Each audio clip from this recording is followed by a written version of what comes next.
10 साल से मुस्तकिल ईडी खोज रही है, मुस्तकिल पैसा मिल रहा है। करप्शन नहीं किया तो पैसा कहाँ से आया? दे के जा रहे हैं, पाकिस्तान से आ रहा है, नकली करेंसी छपवा रहे, कौन सा फंडा है? और उनकी ए टीम के ज्यादातर लोगों के घरों में ईडी ने नोट निकाल के दिखा दी। तो राहुल गांधी का वैसे मुंह भी नहीं है बेचारे का बोलने का, और ना भी बोले तो भी कोई बात नहीं। देश देख रहा है, जनता देख रही है, और जनता ने बिल्कुल अच्छा लिखा पढ़ी में समझ लिया है। ये इस पर जो राहुल गांधी लगातार मंचों से बात करते हैं, इस पर भी बयान देना चाहिए। राहुल गांधी जी को सामने आना चाहिए, उनको बताना चाहिए कि धीरज साहू के पास कहाँ से इतना पैसा आया। कांग्रेस पार्टी को अपना स्टैंड क्लियर करना चाहिए कि जो झारखंड से आपने सांसद बनाकर राज्यसभा भेजे हैं, आखिर ये नोटों के जखीरा आया कहाँ से, इस पर स्पष्टीकरण देना चाहिए। या फिर सिर्फ यही बोलना चाहिए कि मोदी डर गए, 2024 आ गया, मोदी हारने वाले हैं, मोदी की कुर्सी डगमगा रही है, इसलिए वो नेता धीरज साहू की काली कमाई की गिनती जारी है। अब तक 300 से ज़्यादा कैश गिना जा चुका है और बरामद किया जा चुका है। कैश के लिए 40 से ज़्यादा मशीनें लगाई गई हैं। एक बड़े हॉल में इकट्ठा करके आईटी की टीम ने रेड की और जो पैसे गिनने शुरू किए हैं। मशीनें बहुत सी ख़राब हो गई, लेकिन आईटी ने दोबारा मशीनें मंगाई, इनकम टैक्स डिपार्टमेंट ने, और दोबारा से गिनती शुरू करी। इसमें 2 बैंकों के कर्मचारियों को लगाया गया है। धीरज साहू कांग्रेसी के नेता हैं जो राज्यसभा के मेंबर हैं, 3 बार वो बन चुके हैं मेंबर। और ये कांग्रेस की बड़े ऐसे नेता हैं जो कांग्रेस के कभी ये कोषाध्यक्ष भी रह चुके हैं पार्टी के। दोस्तों, ये इतनी कमाई, इनके पास काला धन कहाँ से आया, ये एक अभी विषय जो लोगों के सामने आना बाकी है कि इन्होंने इतनी कमाई कैसे करी है। और ये भी माना जा रहा है कि 9 तारीख को जैसे रेड पड़ी है, 9 तारीख को ही भ्रष्टाचार दिवस होता है और उसी दिन सोनिया गांधी का जन्मदिन भी होता है। इसको लेकर गौरव भाटिया जो बीजेपी की प्रवक्ता हैं, उन्होंने एक ट्वीट भी किया कि शायद ये सोनिया गांधी के जन्मदिन का तोहफा हो सकता है, ये कैश जो भी है। तो दोस्तों, अब ये तो सोनिया गांधी जाने या धीरज साहू जाने कि इतना कैश इनको तोहफे के रूप में बर्थडे गिफ्ट के तौर से मिलना था या क्या होना था।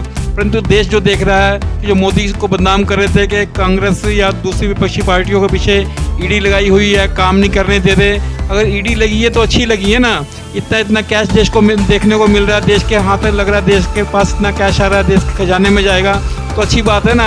ऐसे ही तो ईडी को तो और लगे रहना चाहिए इनके पीछे। अगर ये भ्रष्टाचारी हैं, इन्होंने पैसे चुराए हैं या कमाए हैं या दबाए हैं, अगर निकल रहे हैं तो उसमें बुराई भी क्या है।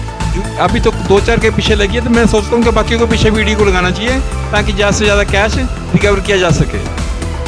देखते हैं दोस्तों क्या कह रहे हैं कि मौलाना साहब इनके विषय में, मुफ्ती साहब।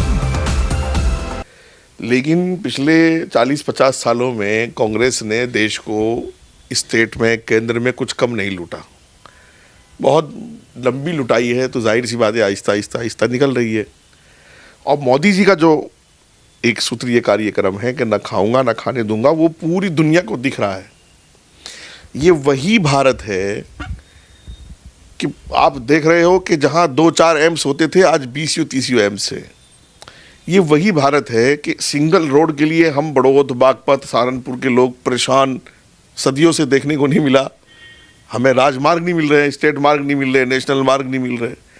ये वही भारत है जिसके प्राइम मिनिस्टर हैं मोदी, कि न खाऊंगा न खाने दूंगा, तब देश का विकास हो रहा है।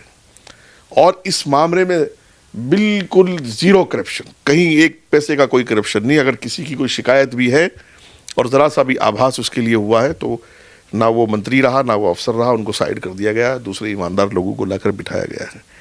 भारत की वो तरक्की जो पिछले 70 सालों में नहीं हुई, वो इन 7-8 सालों में, 9 सालों में, 10 सालों में हुई है। तो सिर्फ पहला मसला था करप्शन, नो करप्शन, करप्शन नहीं होगा। वो मोदी जी उस पर खड़े उतरे हैं। आप ये देखिएगा, ना देश में अब बिजली की कमी है। ये वही देश है कि मैं कोई 100 साल का बुढ़ा नहीं हूँ, मेरी 35-36 साल की उम्र है। मैंने देखा कि एक हफ्ता रात को बिजली आ रही है, एक हफ्ता सुबह को बिजली आ रही है। आज देश में बिजली की कमी नहीं है, आज देश में सड़कों की कमी नहीं है, आज देश में दवाइयों की कमी नहीं है, पानी की कमी नहीं है, हॉस्पिटल्स बढ़ गए हैं और एजुकेशन संस्थान बढ़ गए हैं। ये सब कुछ जब सिर्फ एक ही सूत्रीय कार्यक्रम है कि देश का विकास होगा और करप्शन नहीं होगा। लेकिन सवाल देखिए, ये तो सब फालतू की बातें हैं। ईडी जो है वो एक इंडिपेंडेंट एजेंसी है, सारी दुनिया जानती है। ईडी कोई मोदी जी ने बनाई नहीं है, पहले से देश में मौजूद है ईडी। तो राहुल गांधी, अच्छा वो बोल क्यों नहीं सकते हैं? जो उनकी ए टीम रही है, जिसमें पी चिदम्बरम जैसे लोग देश के होम मिनिस्टर रहे हैं कांग्रेस में, जब वो करप्शन से नहीं बचे, उनके घरों में से नोट निकले हैं और उनकी ए टीम के ज़्यादातर लोगों के घरों में ईडी ने नोट निकाल के दिखा दी, तो राहुल गांधी का वैसे मुंह भी नहीं है बेचारे का बोलने का, और ना भी बोले तो भी कोई बात नहीं। देश देख रहा है, जनता देख रही है, और जनता ने बिल्कुल अच्छा लिखा पढ़ी में समझ लिया है ये कि इन्होंने देश को लूटा है, इसलिए जनता ने इनको बाहर का रास्ता दिखा दिया है। और बीजेपी ने विकास किया है, बीजेपी हर स्टेट में वोट शेयर देख लीजिए, सीटें देख लीजिए, बढ़ती जा रही है। और मुझे उम्मीद है कि 2024 में भी मोदी जी का कोई मुकाबला नहीं, राहुल के बातें करने से, कांग्रेसियों के बातें करने से कुछ नहीं होगा। विकास की राजनीति देश में चल रही है, वही चलेगी। करप्शन के खिलाफ हैं, रहेंगे, और जनता देख रही है, और जनता ही सर्वोपरि है। जनता ही के फैसले को हम स्वागत करते हैं, और जनता ने ठान लिया है कि कांग्रेस अब ना स्टेट लेवल पे ना केंद्रीय लेवल पे सरकार में नहीं आएगी। और ये 300 करोड़ भी जनता को दिख रहे हैं, ना तो ईडी ले गई है वहाँ ट्रक भर के पैसे, और ना जो है वो योगी जी ने, मोदी जी ने, किसी ने रखवा दिए हैं। उसके घर में पैसे हैं तो मिल रहे हैं, और मुझे तो उम्मीद ऐसी है कि और 100, 200, 400 करोड़ मिले तो अच्छा है, हमारे देश को पैसा मिल जाए और थोड़ा सा और मजबूती हो।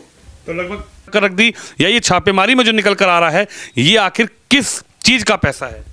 मुझे ये बताइए कि कोरोना में जिस वक्त लोगों को दवाई की ज़रूरत थी, जिस वक्त लोगों को जो है खुराक की ज़रूरत थी, जिस वक्त लोगों को राशन की ज़रूरत थी, जिस वक्त लोगों को मौत से बचने की ज़रूरत थी, उस वक्त आप शराब बांट रहे थे, तो गिरफ्तार नहीं होंगे तो आप क्या होंगे? और दूसरे, ये आम आदमी नहीं है, ये तो बहरूपिये हैं। ये तो कल वो मफलर कहाँ है केजरीवाल के, ज़रा बताए कोई?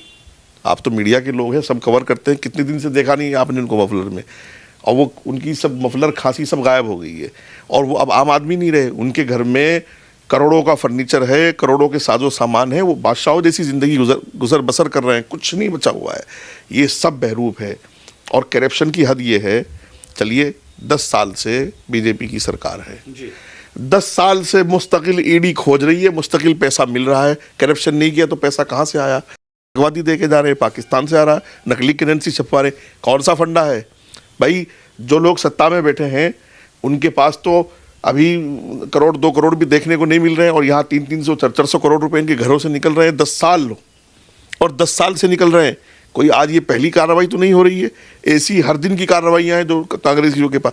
जब इन्होंने करप्शन नहीं किया और ये 1 नंबर के लोग हैं, तो ये चोर नहीं है, तो ये छुप क्यों रहे हैं, सामने क्यों नहीं आ रहे हैं? मोदी जी और मोदी जी की पूरी टीम करप्शन से पाक और साफ लोग हैं भाई। पूरा देश देख रहा है, बिल्कुल 1 और 1 2, पूरा देश देख रहा है। करप्शन नहीं हुआ तो तरक्की हुई है। पूरा देश देख रहा है कि नेहरू जी ने एक कॉलेज बनवाया, गांधी जी ने एक कॉलेज बनवाया, एक एम्स बनवाया, और उसी पर पूरे 50-60 साल कांग्रेस ने गुजारे हैं। आज वही मोदी जी हैं कि एक तरफा कह दिया कि देश को 20 एम्स दूंगा तो 20 दे दिए हैं, फला यूनिवर्सिटी दे दी तो दे दी है, फला कॉलेज दे दिया तो दे दिया है। मेरा मतलब यह है कि करप्शन नहीं हुआ तो देश बढ़ा है, देश ने तरक्की की है।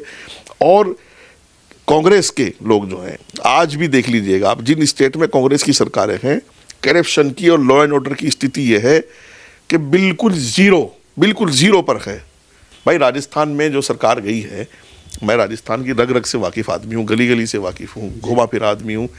सिर्फ करप्शन मुद्दा रहा वहाँ भी, और ये लॉ एंड ऑर्डर ख़राब। कभी कन्हैया की हत्या हो गई, कभी भाई दर्जी को तुम नहीं छोड़ रहे, मज़हब के नाम पर मार रहे हो, फला को मार दिया, क्योंकि इस पर सरकार गई।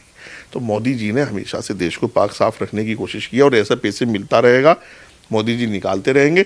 और ये कुछ ही कहते रहे हैं, करप्शन हुआ है तो इनके पास देखो, जब उसकी जांच होगी तो आपको पता चलेगा किसी मिनिस्टर का पैसा रखा हुआ है, किसी मुख्यमंत्री का हो सकता है, किसी सदर का हो सकता है उसमें जो कांग्रेस की ऊपर की टीम है, ए टीम, जिसमें 10-5 लोग हैं, उनका भी कुछ हाथ हो। तो ये तो करप्शन किया है तो पैसा जमा किया हुआ है, वो निकल रहा है। अब मैं समझता हूँ कि वो सब राष्ट्रीय संपत्ति है, हमें तो खुशी की बात है, मिलना चाहिए पैसा। आपको नहीं लगता कि